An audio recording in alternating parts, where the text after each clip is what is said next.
I don't know if this is what I actually remember or whether it was just what I've been told, and I think I remember it because of that.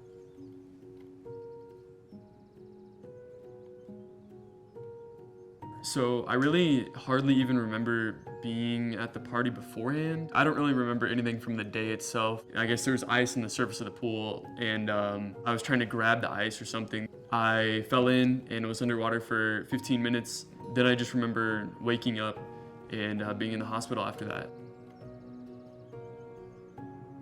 So it was December 31st, 2007. And so, the guys were at home watching the kids, playing with them, and it was just a typical holiday. I noticed he wasn't there and I went straight for the pool. So I saw his jacket and I started yelling, call 911. And I'm not a good swimmer and I just jumped in the pool. We were calling and saying we were on the way home, and they answered the phone and said, "Come home now. There's something wrong." When we got there, the fireman came running out with him. I looked at him and I said, "Who is that?" He was just so gray. It was almost 45 minutes before they had a true heartbeat. They said, "We have to move him. We're a small hospital. We can't treat him." So I flew with him to Tulsa at St. Francis. We had a doctor that specialized in drownings. When he walked in, he said he has less than a 10% chance of surviving at this point, and positively he will have brain damage. If it's okay with you, we want to start doing experimental treatments to try and bring him back. His heart stopped again. His lungs wouldn't work until his heart worked. When his lungs were well enough, they could do an MRI. And when they came back with the initial reading, our favorite nurse smuggled us out a copy of the MRI that said, "There's no damage, there's no nothing." My name's Clay Arft. I worked at Henkle's Hardware in Webb City through high school and through college. All the employees came together without even talking to each other. We all just did what we needed to do to take care of the store so John and Chris could handle the family issues. So everybody came in early, worked late, changed their schedules, no questions asked. We just did what needed to be done to make sure the store was running right so John and Chris didn't have to worry about that part. It was someone from the church prayer chain that had called my parents, and that's how I found out. So I kind of initiated a little bit of an effort there to get Chris and John things that they needed. We started a fund for them at one of the local banks. The whole community was very willing to step up and help wherever they could. The first Sunday after the accident, they took up a collection, and the minister came in one day and handed me an envelope full of money.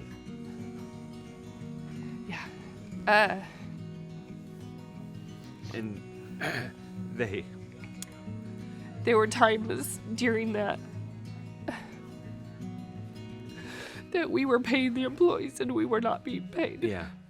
We're fortunate that we live in an area where people will take care of each other. And people treat people like they want to be treated themselves. It's just the way it is. This community, this area is absolutely that way. The community, I remember, they all made me letters, and they had all sorts of welcome home gifts and stuff like that. Whenever I was a kid, I was a big fan of Thomas the Train. One of the employees, Caitlin, she made me a Thomas the Train blanket and pillow. It's heartwarming to know that I have an extended family at the store, and makes me proud that it's still very tightly knit and strong. I have been standing next to Chris a couple of different times over the years when she has received news for the very first time that something, say, catastrophic has happened in the community, like the 2 Joplin tornadoes. And her first reaction is always, what can we do for the community? I worked in search and recovery for probably a week and a half, trying to find missing people.